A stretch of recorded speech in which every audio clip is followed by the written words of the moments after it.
Olá, no episódio do Grande Gestão Veredas de hoje, a gente está aqui no Grande Sertão, na página 154 e 155 e por aí vai, é um pedaço grande, na sequência daquele último que a gente viu, que quando o Riobaldo está falando, né, para uma turma, aí de repente ele vê uma pessoa entrar na porta, ele reconhece que aquela pessoa é aquele menino, né, que deu a mão para ele quando ele estava com medo, segundo ele ainda conta aqui, que eles numa canoa desgovernada, e aquele menino já é um moço nessa altura aqui do livro.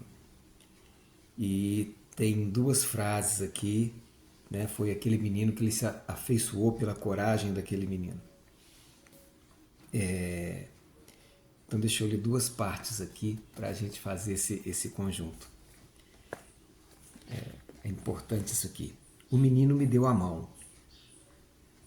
E o que mão a mão diz é curto. Às vezes pode ser o mais adivinhado e conteúdo, isso também. E ele como sorriu, digo Senhor, até hoje para mim está sorrindo, digo.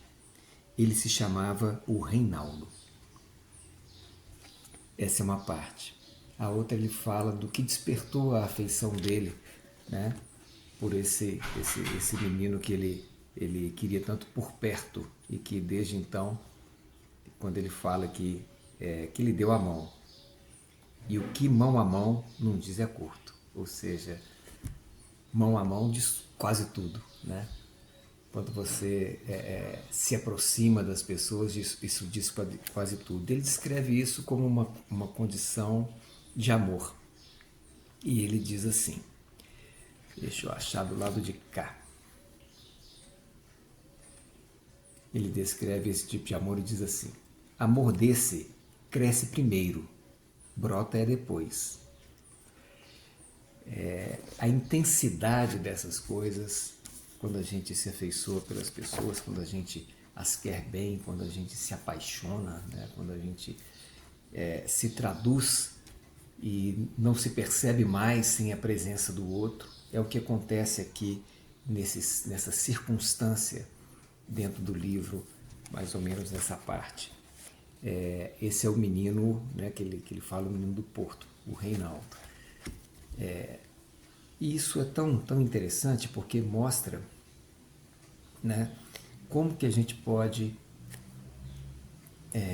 tomar partido, como a gente pode se interessar, como a gente pode querer bem e como isso é positivo por um lado, mas como isso traz fragilidades por outro, que é o que mostra mais adiante no livro. Né? Como a gente se fragiliza na presença do outro em função ainda mais na situação deles, né? Uma situação de guerra, nessa situação de querer proteger. O que eu vejo isso nas organizações? Muitas das vezes a gente na posição de liderança, né, a gente se afeiçoa por pessoas que são mais próximas, que parecem mais com aquilo que a gente gostaria que se fizesse, ou que faz as coisas mais ou menos do nosso jeito, e a gente gosta disso, mas que isso acaba a gente criando uma postura de proteção excessiva, né? Então talvez fique esse alerta, né? Porque esse tipo de amor que ele coloca aqui cresce primeiro, brota depois. O que é brotar? Brotar é fincar raiz, né? Então às vezes cresce sem raiz. Me lembra até a parábola do semeador, aqueles que brotam, né? Mas vem o sol e queima porque não tem raiz. É esse cuidado, né, que a gente tem que ter para ter esse olhar de que mesmo com afeição, com carinho, né, com o querer bem das pessoas, a gente tem que ter uma distância para ver as coisas. Primeiro criar raiz, né? Primeiro a gente ter essa postura que até ele coloca que a gente falou do episódio anterior, né? De desconfiar, né? Quem desconfia é sábio. E a gente avança com essa possibilidade, né? Cautela, né?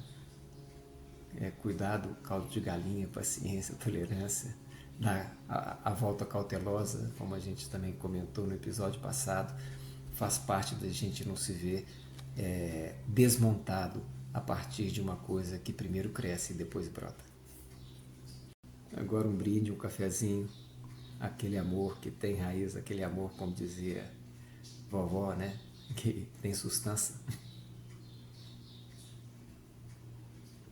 dentro e fora das organizações.